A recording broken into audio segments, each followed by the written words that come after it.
Hello tout le monde, j'espère que vous allez bien et bienvenue dans cette vidéo hebdo. Alors dans cette vidéo on va parler du Bitcoin, de l'Ethereum, du Litecoin, du Ripple, de Tron, de Cardano, de Neo, d'IOS et de Monero vite fait. Alors ça fait une longue liste, je vais essayer de faire ça quand même assez rapidement comme d'habitude, bien sûr, c'est ça, on y croit. Euh, Avant en fait de commencer l'analyse de cette semaine, je voulais vous poser quelques petites questions par rapport à cette chaîne YouTube. En effet, j'ai remarqué qu'il y avait quand même une baisse au niveau de l'audience sur cette chaîne YouTube. Alors, c'est pas forcément un problème tant qu'il y a des gens, mais je remarque aussi qu'il y a quand même de moins en moins d'échanges dans les commentaires. Et alors, même si je vois qu'il y a des vues, qu'il y a quand même des pouces en l'air, ceux qui continuent à m'encourager dans une certaine mesure, le nombre d'échanges qui diminue me fait un peu poser des questions par rapport à cette chaîne YouTube et par rapport à ce que vous en attendez. C'est-à-dire que si maintenant vous me dites, bon, ben, moi je regarde juste pour regarder, bah, faites-le moi savoir dans les commentaires. Simplement parce que moi j'essaie d'avoir des retours. S'il y a des choses que vous voulez que j'aborde, n'hésitez pas à me le dire aussi.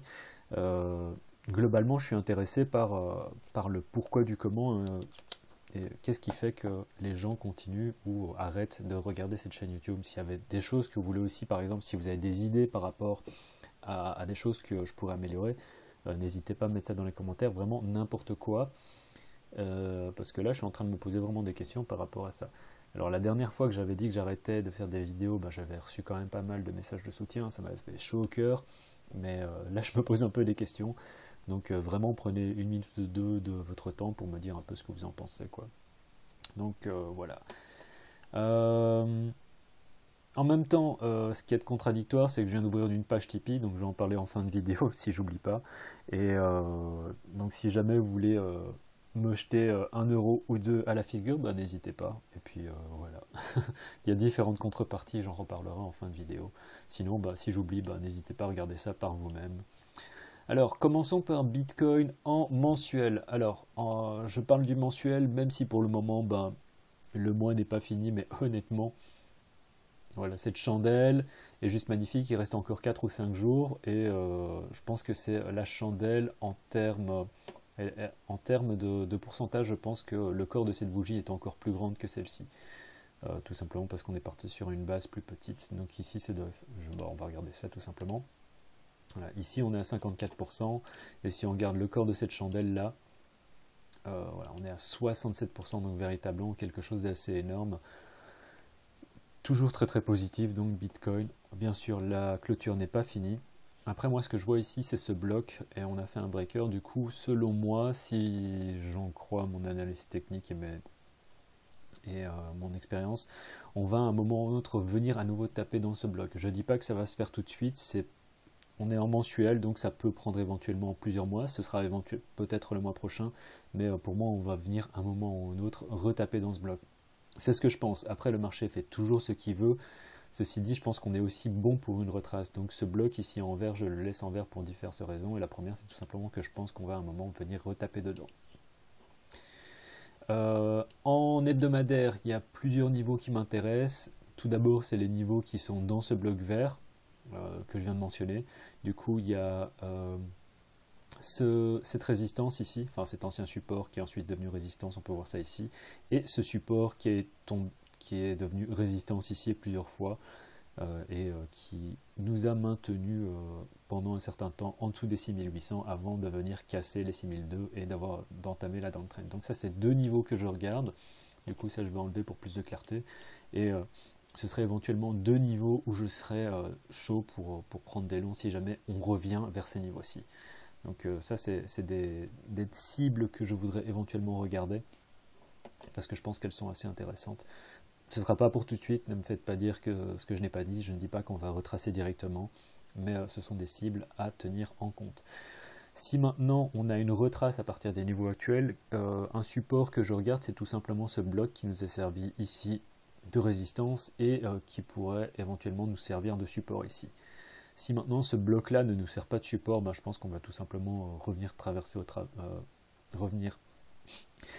traverser au travers, ça ne veut rien dire. On va tout simplement arriver vers des niveaux de l'ordre de 7700 et peut-être venir taper sur cette ligne qui correspond à la partie inférieure de ce bloc ici. En attendant, en termes de résistance, on peut voir hein, ici, alors ça c'est davantage visible sur le journalier, on va y revenir. Et sinon, la grosse résistance au-dessus encore, c'est celle des 9500 qui correspond ici, on peut voir en hebdomadaire, à ce support, puis cette résistance ici. Donc en mensuel, bah, toujours bullish, même si je pense qu'à un moment on va avoir une retrace. Et quand on regarde aussi, j'ai oublié d'en parler, sur l'hebdomadaire, on peut voir qu'il y a quand même une perte de vitesse. Alors cette chandelle-là, on peut voir qu'il y a une baisse de volume. Et sur cette chandelle-là, on est juste au premier jour, on est juste lundi. Donc le volume là-dessus, on ne peut pas encore trop y prêter attention. Ceci dit, tant qu'on reste au-dessus de la clôture de l'hebdomadaire, ben pour moi il n'y a véritablement aucun souci. Donc ça c'est deux niveaux que je vais regarder pour le moment.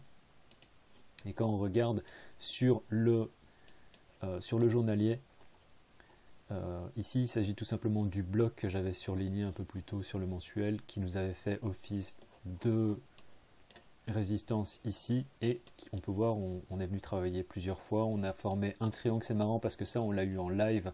Il y a quelqu'un dans le groupe Discord qui avait dit: ah, regarde, on va voir un mouvement. Je dis, bah oui, peut-être.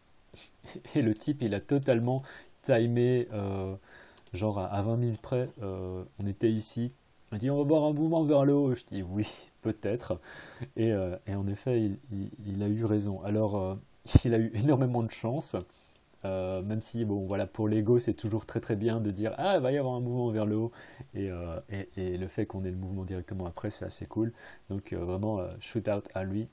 Et puis voilà, donc ensuite, à partir de ce moment-là, on a imprimé plusieurs bougies. C'est marrant parce qu'on a vu tout ça en live dans le groupe Discord. On a imprimé plusieurs bougies d'une centaine de dollars et on est venu se trader au niveau auquel on est actuellement. Donc, on peut véritablement voir. Hein. On avait une consolidation ici. Je pense que la semaine passée, j'avais parlé du fait qu'on avait potentiellement un double top, mais que je ne jouais pas du tout cette formation pour la simple et bonne raison qu'on était sur une uptrend, et que pour moi, tant qu'on est dans une uptrend et qu'on n'a pas eu de confirmation de retournement de tendance, eh ben, je ne jouerai pas tout simplement à shorter cette configuration. Alors ceux qui ont pris le top, oui en effet, ont pu faire quelques pourcents, mais c'est pas ça qui m'intéressait, surtout que comme je l'avais dit dans le groupe Discord également, on était sur une uptrend, donc pour moi les chances de casser ce triangle équilatéral à la hausse étaient tout simplement plus grandes que les casser à la baisse. On est dans une tendance haussière, donc on suit tout simplement la tendance. En anglais ils disent trend is your friend, et ben c'est vraiment ça, c'est la tendance est votre ami, et suivez tout simplement la tendance, ne cherchez pas à shorter tout simplement parce qu'on est sur une résistance. Alors acheter sur une résistance, oui, je ne dis pas, en effet ça peut être un peu dangereux, mais shorter pour shorter, à moins que ce soit du scalp, c'est pas quelque chose que je conseille. Donc le daily, ben, on va tout simplement regarder comment on va clôturer cette bougie dans quelques heures. Je pense que c'est dans 2 heures du coup. Et pour le moment, on peut voir qu'on est positif avec du volume qui n'est pas non plus négatif, qui n'est pas inconséquent. Donc voilà. Et tant qu'on se maintient au-dessus de l'ouverture, hein, donc c'est les 8730, je pense qu'il n'y a pas de raison véritablement d'être bearish. Maintenant, si on regarde sur une échelle de temps plus petite, ce qui n'est pas impossible, on peut voir ici qu'on a quand même aussi une perte de vitesse. C'est-à-dire qu'on a eu une montée, on a eu un pump, une montée, on se maintient au niveau, mais à mon avis, la pression vendeuse, il suffirait de rien du tout pour que du coup, on vienne redescendre vers ces niveaux. Alors, on peut voir aussi qu'on était sur sous cette résistance du coup devient en toute logique support, et à partir de ce moment-là, ce qui serait intéressant pour moi, c'est véritablement cette zone des 8400 à 8200 pour éventuellement prendre une position longue. Et quand je dis éventuellement, moi je pense très fortement prendre une position dans cette zone-ci, si on a un pullback ici, pour au moins reviser cet ancien sommet. Si on continue, ah bah, tant mieux, et à partir de ce moment-là, on pourrait continuer l'uptrend. En attendant, peut-être qu'on va tout simplement avoir un mouvement de consolidation, c'est-à-dire encore quelque chose comme ici. Et si on a une consolidation, il faudra voir à partir de ce moment-là si on a ensuite un mouvement haussier ou bien si on casse ce support et qu'on vient retester à nouveau en tant que résistance. À partir de ce moment-là, ce serait peut-être un des premiers signes, si ce n'est pas le premier signe d'un retournement de tendance. Je pense qu'on est tous en effet assez conscients du fait qu'on a fait une montée quand même assez exceptionnelle sur Bitcoin et qu'une retrace à un moment ou un autre devrait se faire ressentir. Donc les effets d'une retrace, comment est-ce qu'on pourrait voir cette retrace? Imaginons maintenant que ceci ne nous serve pas de support et à partir de ce moment-là on passe à travers. On devrait à un moment quand même avoir un retest. Et si on a un retest ici de cette zone en tant que résistance à nouveau, et qu'on vient ensuite casser ce creux ici, eh ben on aurait en toute vraisemblance vraiment la première confirmation d'un retournement de tendance.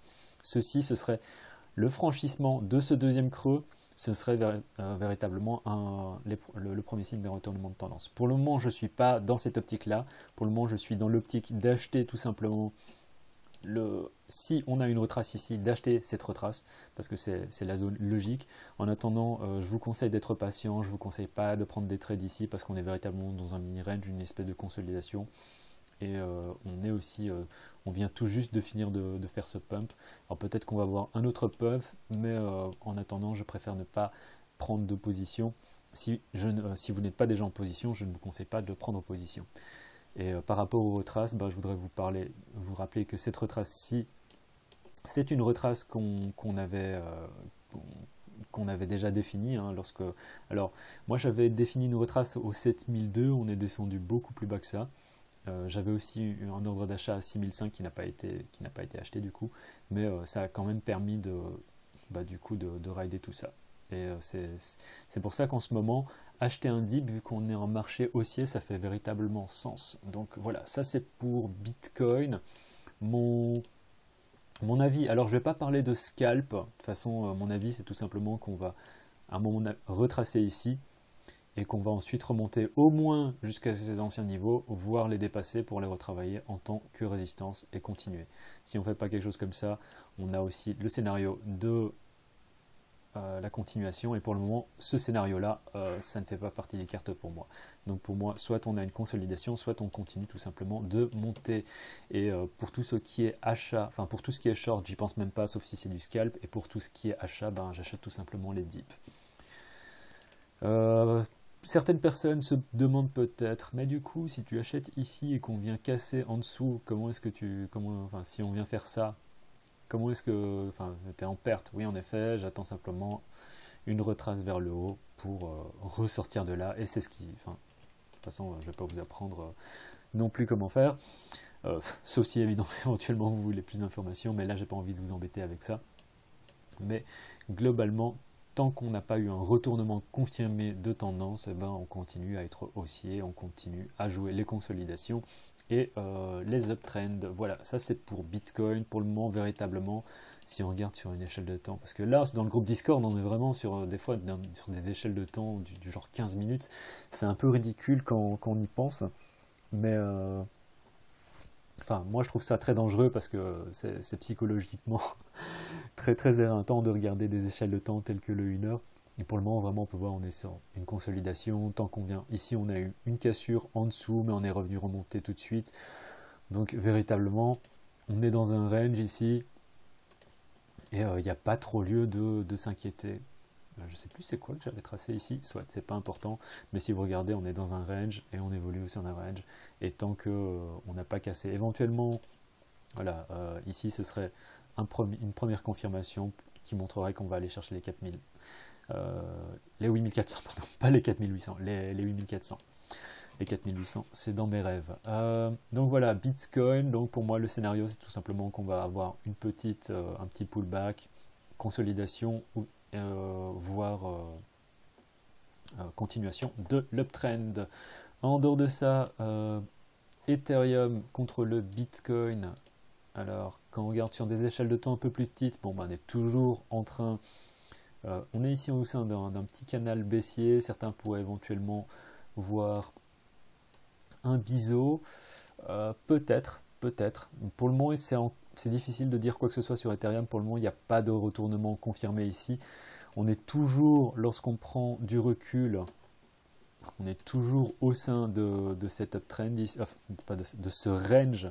Donc on a de ce range depuis déjà l'année passée, donc ça doit faire waouh, ça doit faire 9 mois qu'on est au sein de ce range et ça n'a pas fortement bougé. Alors ça, c'est ce dont je parlais dans le groupe Discord, pour ceux qui ont vu cette petite flèche ici avec 77%.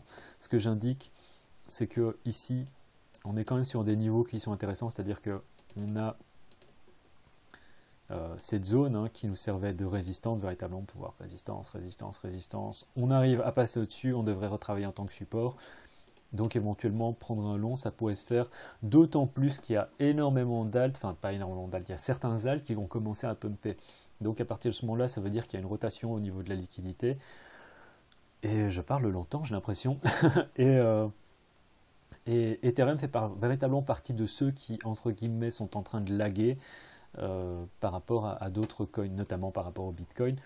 Mais du coup, je pense véritablement qu'à un moment ou un autre, on va avoir un pump sur Ethereum, qu'on va venir taper au moins sur la partie supérieure de ce range, peut-être pas le casser directement, mais travailler cette résistance pour ensuite venir la casser. Et je suis d'avis à ce qu'on vienne chercher donc, cette cible sur Ethereum, voire plus haut. Mais véritablement, Ethereum, pour moi, il n'y a vraiment pas de souci, quoi. Quand on regarde aussi contre l'USD, alors, contre les fiat, on est toujours contre, la semaine passée on était ici hein, déjà, on est toujours contre cette résistance. Une fois qu'on passe au-dessus, pour moi c'est la porte ouverte pour aller au moins chercher les 350, voire plus haut, voire beaucoup plus haut. Mais ça c'est une première target. Pour moi, toujours positif sur Ethereum, Bitcoin se porte bien. Si maintenant il a une retrace vraiment conséquente sur Bitcoin, ça pourrait être problématique. Mais en attendant, on n'est pas là-dedans. Et je pense que Ethereum, à un moment ou à un autre, va tout simplement surperformer le Bitcoin et à partir de ce moment-là, il y aura vraiment des gains conséquents qui seront à faire. XRP, alors XRP a enfin imprimé une chandelle qui pourrait être intéressante. Alors elle termine dans 2 heures, le daily n'est pas encore tout à fait terminé, mais enfin on a eu une chandelle englobante, éventuellement signe d'un début de retournement de tendance. Pour moi, véritablement, je pense qu'on est sur je pense que XRP pardon, a fait un low ici. Alors c'est véritablement personnel. Tant qu'on n'a pas repris cet ancien sommet ici, on ne peut pas parler d'uptrend parce qu'il n'y a pas d'uptrend confirmé. Ceci dit, pour moi, XRP se porte toujours pas trop mal. Et de toute façon, acheter à ces niveaux-ci, ça fait vraiment sens pour moi. Donc voilà. Contre l'euro, on est sorti du range. On va éventuellement travailler ce premier sommet et vraiment je pense que XRP à un moment ou un autre va tout simplement venir chercher la partie supérieure de ce range ici dans lequel il évolue ici. Et première cible pour moi, alors ici c'est contre l'euro, ce serait les 56 centimes d'euros, mais je pense qu'à terme véritablement XRP peut à nouveau rechercher les... Je ne vais pas aller dire ici les 2 dollars, les 2,50 €, mais au moins les 70 centimes. Donc voilà XRP. Tron, alors Tron, on a eu, oula, bah voilà, on a eu, bon, c'est confirmé pour moi. J'allais dire qu'on avait du bon volume qui arrivait. Et alors on était ici la dernière fois que j'avais regardé, donc voilà, et je disais qu'on avait du volume qui arrivait, qu'on allait probablement avoir un breakout. Ici ce qu'on fait, c'est on est en train de retester donc, cette résistance en tant que support, donc très bon pour moi. Tron est en retournement de tendance, alors il y a pas mal de hype avec Tron et Justin Sun et BitTorrent. Donc voilà, pour moi Tron ici, le fait qu'on ait fait une retrace totale, qu'on est carrément revenu chercher dans la pool de liquidité et maintenant qu'on a la cassure de cette tendance, de cette downtrend ici, pour moi, Tron c'est un buy tout simplement. Ça fait partie de ceux qui ont déjà effectué. Donc ici on peut voir, si on regarde, ça fait un creux au plus que le précédent et ici on vient rechercher cet ancien sommet. Donc très très positif. C'est peut-être parmi ceux que j'ai présentés le plus positif pour le moment. Neo, alors Neo, pour moi là, ici il n'y a encore rien du tout et c'est la même chose sur Monero dont je vais parler un peu plus tard, pour la simple et bonne raison que même si éventuellement on est sorti de cette downtrend selon la manière dont vous tracez cette downtrend ici, on est repassé en dessous, c'est-à-dire qu'ici on avait donc la résistance, on a eu un support, on n'est pas réussi à passer au-dessus de de ce sommet ici, et on est repassé en dessous de ce creux. Du coup, ça donne quelque chose d'assez bâtard. Et tant qu'on ne repasse pas au-dessus, ça me semble un peu problématique. Ceci dit, là, le chart du Neo contre l'USD est quand même pas mal, et j'ai l'impression qu'il y a quelque chose qui va se passer. Ceci dit, s'il ne se passe rien sur Neo contre le Bitcoin, bah, c'est certain que contre l'USD, il ne va pas se passer grand-chose. Donc, je surveille contre l'USD, mais tant que le chart du Neo contre le Bitcoin n'est pas bon, je pense que ça ne sert à rien d'essayer de se faire trop d'illusions. Et c'est un peu la même chose aussi sur Cardano. Alors Cardano ici, même chose que sur XRP, hein, donc chandelle angle bande qui est en formation. Ceci dit, on est toujours, donc ça c'est comme sur Neo, donc sommet, creux, sommet. Ici, on a une petite downtrend qui continue. Et on a éventuellement un deuxième creux ici, mais vraiment la confirmation, ça se fera lorsqu'on passera au-dessus de cette zone. On en est loin, mais éventuellement sur les premiers prémices ici. Alors si on repasse également au-dessus, alors il y a aussi du volume qui commence à arriver, donc c'est pas mal. Si on arrive à repasser comme ça au-dessus, ce serait une première confirmation pour, dans un premier temps, viser cet ancien sommet et à terme aller carrément chercher ici, voire plus haut. Donc pour rappel, Cardano, on est aussi on est de retour au sein de ce range. Donc pour moi, il y a le fait qu'on ait été chercher les plus bas, parce que vraiment on a été chercher presque plus bas. On était, ah punaise, je remarque ça seulement maintenant. On est venu chercher carrément cette liquidité ici. Donc ouais, éventuellement, vraiment parce qu'on était sur les plus bas. Le fait qu'on ait éventuellement ici une formation en double bottom. Avec une ligne du coup qui se ferait ici. À partir de ce moment-là, si on la casse, on irait véritablement chercher la partie supérieure du range, éventuellement la recasser à nouveau pour à terme rechercher ses anciens sommets, parce que pour moi, Cardano pour le moment n'a pas encore. On est à nouveau au bas de la vague quoi, sur Cardano, donc pour moi, véritablement pas de souci quoi. Donc voilà, Cardano et c'était quoi l'autre et Tron, ce sont les deux éventuellement que je conseillerais. Enfin, dans tous les cas, il ne s'agit nullement de conseils financiers. Un autre que je regarde, EOS, voilà, sortie de downtrend, arrivée de volume, même chose que sur Tron. Donc Tron et EOS, vraiment les deux sur lesquels j'achèterais je prendrais position tout simplement parce que ici on peut voir. Hein, l'analyse technique telle que je la conçois, c'est pas non plus super méga compliqué. Creux, sommet, creux plus haut que le précédent, nouveau sommet. Voilà. Je vous ai presque tout expliqué par rapport à ce qu'il faut savoir sur l'analyse technique. C'est vous acheter les sommets qui sont plus hauts que le précédent et puis voilà. Donc voilà, EOS aussi, hein, arrivée de volume, la chandelle. Ici, on a fait un nouveau creux, un nouveau sommet. Donc, même si on est ici sous résistance, globalement sur EOS, je suis positif parce que je pense qu'on pourra à nouveau revenir chercher de 1 cet ancien sommet, voire cette liquidité ici. Donc, très positif pour moi. EOS, Cardano et Tron sont assez positifs. Litecoin aussi est très très positif. Alors, bon, là, j'avais déjà marqué un double bottom, sortie de la downtrend. On a retesté assez rapidement la ligne du coup ici, juste ici, et on est déjà en train de remonter. Donc Litecoin, pour rappel, ça a été le premier précurseur, enfin ça a été le précurseur du bull run, hein. Donc ça fait la consolidation, ce qui ressemble énormément à ce qui s'est passé sur Bitcoin. Nouveau pump, ce qui ressemble à une autre consolidation qui ressemble pas mal à Bitcoin, même si sur Bitcoin elle était plus courte je pense, et puis pump. Et là sur Bitcoin, on n'est pas encore sur ce pump, peut-être que ça va arriver avant de connaître la downtrend. Donc ça c'est un scénario, honnêtement, je regarde ce qui s'est passé sur Litecoin, je me dis que ce serait pas impossible que ça se passe également sur Bitcoin. C'est-à-dire que l'on pump encore une fois et puis qu'on ait une retrace.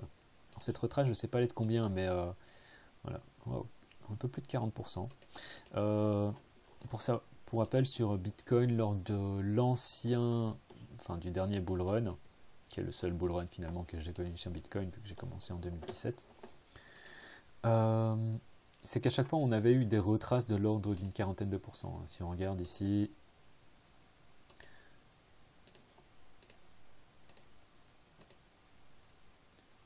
40%. Ici 30%. Si on vient chercher ici, je pense que c'était 40% plus ou moins. Donc une retrace à un moment ou un autre de l'ordre de 40%, je pense qu'on va l'avoir sur Bitcoin. Pour ça, il ne faut pas être une lumière, il suffit simplement de regarder ce qui s'est passé historiquement. Et à un moment, on va avoir cette correction de 40%. Donc soyez prêts, ayez vos stops qui sont installés.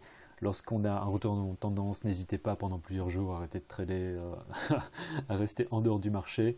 En effet, on peut voir que ce genre de retrace a pris, bon là c'est parti de juin jusqu'à juillet, donc ça a pris un mois.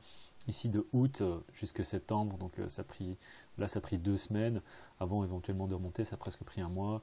Ici on a une retrace, c'était une semaine, 2 semaines, plus ou moins, 10 jours. Dans tous les cas, une fois qu'on a un retournement de tendance qui s'installe, n'hésitez pas à sortir du marché, à prendre un peu l'air et respirer. Je pense que ça va arriver à un moment ou à un autre. Alors c'est assez compliqué sur Bitcoin pour moi de dire ah voilà on va aller jusque là et puis on va redescendre. C'est vraiment compliqué dans le sens où déjà pour moi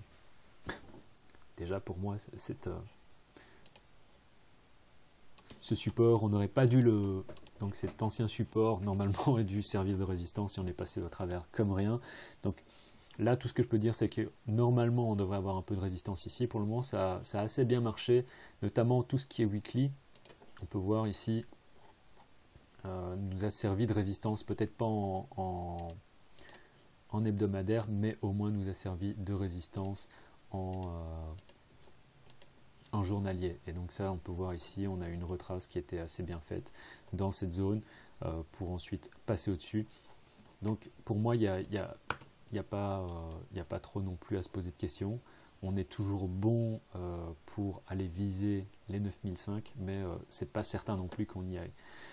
Donc voilà, en dehors de ça, pour continuer, le petit dernier c'était Monero. Et Monero, on est aussi dans une situation où on a éventuellement, ici on a aussi une chandelle englobante, donc c'est comme ce qui était présenté sur Cardano, sur Ripple. Je ne sais pas si Neo avait ça, mais du coup on avait une chandelle englobante, éventuellement un deuxième creux qui se forme, mais dans tous les cas la confirmation ce sera lorsqu'on passera au-dessus donc de cet ancien sommet qu'on fera quelque chose comme ça. Et là vraiment on aura une confirmation et je pense que sur Monero aussi on a pas mal de potentiel à la hausse. Voilà, alors ça c'est le range que j'avais dessiné à l'époque et ouais, je pense qu'à terme on peut aussi venir chercher cette cible. On m'a posé la question à quelle échelle de temps est-ce que tu vois tes trades? Ça c'est compliqué de timer le marché, moi j'essaye pas. Je fais un suivi de tendance lorsqu'on a une tendance qui se met en place et puis j'ai une stratégie pour sortir de position lorsqu'il y a un retournement de tendance, tout simplement, lorsque je vois qu'il y a un retournement de tendance qui s'effectue. Ce genre de stratégie, si ça vous intéresse, d'ailleurs ça me permet de faire un lien vers la page Tipeee. Donc pour le moment je gagne rien du tout par mois, je viens de l'ouvrir aujourd'hui. Et si jamais vous avez envie de me jeter 1 ou 2 euros à la figure, n'hésitez pas. Pour 7 euros vous avez accès au Discord. Pour 14 euros, je vous fais une analyse hebdo supplémentaire, c'est-à-dire qu'il y aura une vidéo supplémentaire juste pour les tipeurs et où je parle également des cryptos de votre choix. Donc là on va essayer quand même de limiter l'analyse à une demi-heure, donc on verra en fonction du nombre de tipeurs qu'il y a. S'il y a déjà un tipeur, ce sera pas mal. Puis la folie, c'est si jamais je vous ai fait gagner de l'argent et que vous voulez me remercier, parce que honnêtement, 28 euros, je pense que dans ce bull market, c'est pas grand-chose quand j'y pense. Donc voilà. Je vais aussi éventuellement rajouter une reward par rapport à une reward qui vaut, je pense, beaucoup d'argent lorsqu'on est en bull market, c'est comment entrer et sortir en position.